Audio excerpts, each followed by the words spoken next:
Hey, I'm Rafael Cintron here. I teach more than 47,000 people how to grow and scale their businesses online through e-commerce. And a lot of the things that pop up when it comes to business, especially if you have an online business, is money transferring, paying for your employees. Maybe you have employees in the Philippines, or maybe you're from the US, you have employees in Europe. I have one employee in the UK, and it's very hard to send money to those people or any companies that you contract just by a regular bank transfer. If you're sending with PayPal, okay, you can send $100, $200 here, but when it comes to sending $1,000, $10,000, even $20,000 per month to one particular person, you want something that's very reliable. You want something that doesn't have as high fees as a regular bank transfer does. For example, if you send $5,000 from the US to the UK, you'll be charged around $150, $200 on the conversion of that money from the US dollar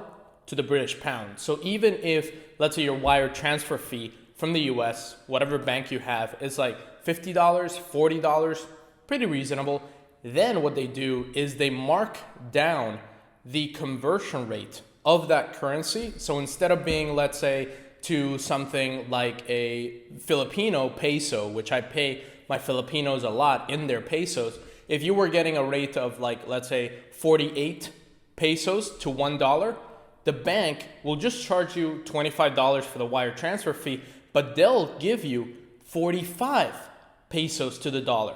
So you're actually paying 3 pesos per dollar on top of. So that's the markdown that they do to make more money, obviously. And then you end up paying, if you send $1,000 to the Philippines, you end up paying about $60, $70, which makes absolutely no sense if you're sending a lot of money. I have a team of people of over 16 people all over the world. And when it comes to sending the money, Transferwise is definitely the top thing that you need to use. The app that I personally use, Transferwise, is basically a company where you can just send to any bank account all over the world in that person's currency. So how it works is, let's say I want to send $10,000 US dollars to my person in the UK, my employee in the UK, and I want to send it in British pounds. So what Transferwise does is you go and send those $10,000. The $10,000 arrives at Transferwise, and then they exchange it for British pounds. And in that exchange, they actually give you the real conversion rate. For example, if you want to get the right conversion rate for a USD to a Canadian or a USD to an Australian, you can go to xe.com. It's a website where you can basically see all of the exchange rates, the real-time exchange rate of that money. Transferwise gives you that exchange rate. Even if you look it up on Google, like USD to GBP, that is the rate that Transferwise will give you. They're not going to do a markdown. They're not going to try to give you a nasty fee or anything like that. And all you pay is just the fee for Transferwise to make that money go to your employee or to the person that you're sending it. So in reality, let's say I'm just going to look at some of the transactions that I personally use on Transferwise over the past couple of months. And some of them, for example, let's say I pay $5,000 to an account in the UK, that I'm only paying about $20 or $30 fee, which is reasonable for $5,000. And let's say it's also cheaper sometimes to send from the US to the US, that you can send from a USD bank account to another USD bank account. And if you do a wire transfer at your bank, it'll typically be around $25 to $35, some cases $15. If you do it with Transferwise, if you're sending less than $10,000, $8,000, it'll actually be less than that $25 fee. So sometimes it's just better to use Transferwise to send money to someone from a US bank account to a US bank account, especially when you're doing it with a lot of employees all over the world. You can also schedule transfers. So for example, what I like to do is on Sunday, I sit down and I know who I have to pay all throughout the week. I know all my employees, the days that I need to pay those employees, and then I go and I schedule that transfer a couple of days early when I have time, when I have a day off, so I can then send it at the right day to those people. So Transferwise has definitely changed the way that I send money all over the world. The only problem is if you send a lot of money repeatedly to someone. I was trying to send a lot of money to my wife to purchase a property, and I was trying to do that through a Transferwise personal account. So obviously for taxes, you should always keep your business and your personal expenses or personal bookkeeping, everything separate. And Transferwise allows you to have a business account and a personal account. You do need to have an LLC, you need to have a registered business, all of that good stuff. You do get a checkup. They do check if the LLC is real. They check if it's active. So what happened with one of my LLCs in Arizona, it's one of the companies that I have in Arizona, it was showing up as inactive on the website of company registration of Arizona, and Transferwise checked that. They went to their website, they checked, oh, your company is inactive, and my account got banned. And I asked them like, hey, the company is real, it's making money, what's happening? And oh, in the website it shows as inactive. So if you don't have a real company, or if you're using kind of a paper company, a fake company, it's not gonna work. They're gonna do that checkup for you, and they're gonna do it across a couple of days. So they give you a personal account and a business account. I was trying to send my wife a lot of money through my personal account, and actually got put on hold because of high risk. So if you're sending a lot of money at one time to one person, it might have some issues. If you're sending, let's say, $20,000 across the course of 1 month, it'll actually be better to send $5,000 per week. It's a lot better. There's also a direct debit way of sending money. Like that's the way that you typically send money with Transferwise, direct debit. And there's a direct debit limit per day.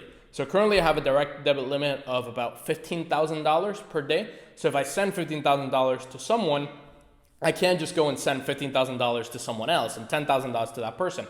No, it's $15,000 per day limit for your account. So make sure that if you are sending large sums of money, which I know a lot of people are, specifically in e-commerce and in this business, if you're sending somebody, for example, to China, to your suppliers in China, you can send them $10,000, $10,000, $10,000, $5,000 slowly.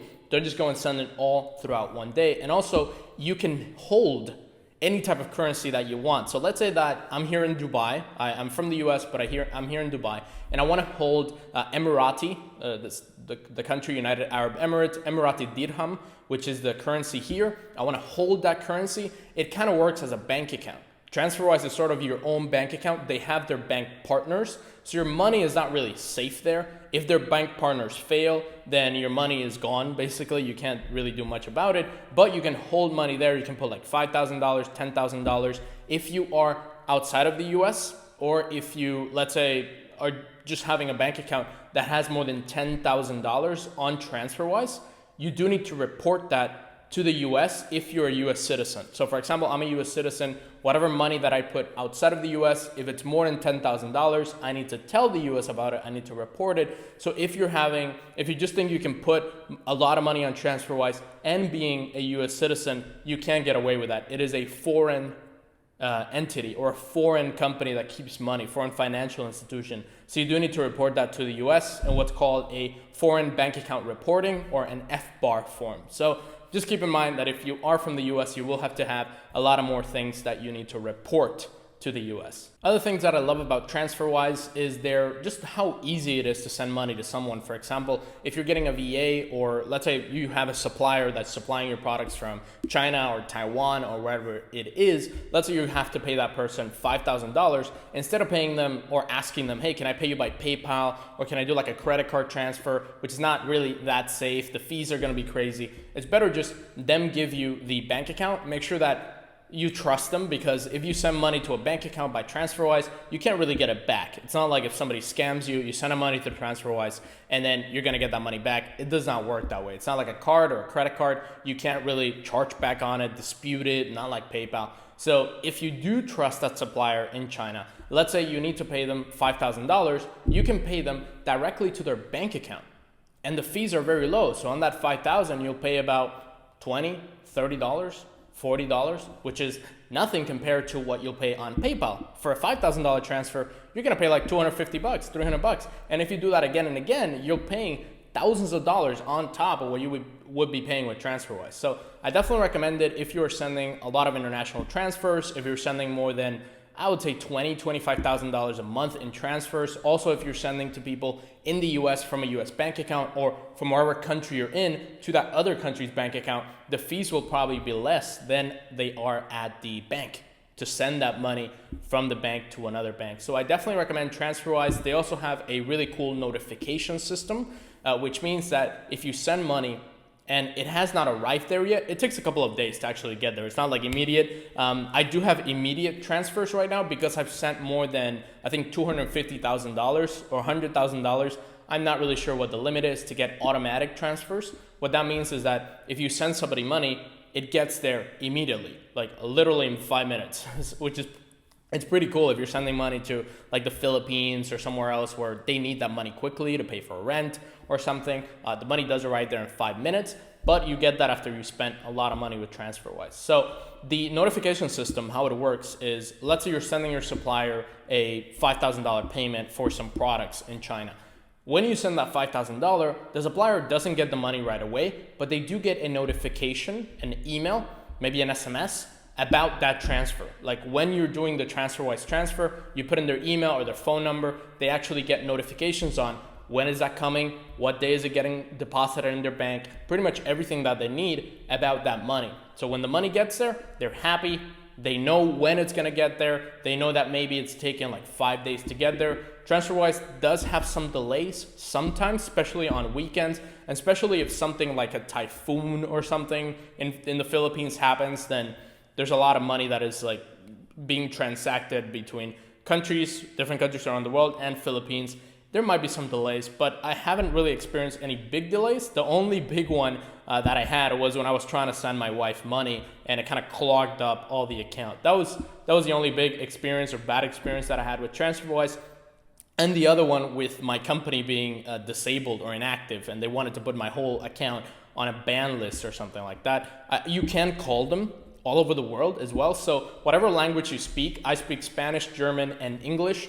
I can go and call their Spain department, or I can go and call their Germany department, Austria department. And these people, they speak really nice to you. They're very respectful, and you can talk to them about your account. Maybe you're from Canada and you're living in Indonesia, then the time zone is like all over the place, like 12 hours difference. So you can call the Japan office, or you can call the, let's say like London office, which is instead of 12 hours, it's just 6 or 7 hours, and they can help you. So definitely they have great customer service, great support, and I highly recommend you to use them if you are going to send money and get money overseas. That'll be it for this video. If you want to learn more about how to expand your business and grow your business internationally, let's say you're living in the country where you were born and you're living there and you want to really explore the world, travel somewhere, move abroad, maybe move your business somewhere else so you can lower your taxes, that's definitely where I can help you. I've done that myself. I moved from the US all the way here to Dubai. I've been traveling to more than 55 countries.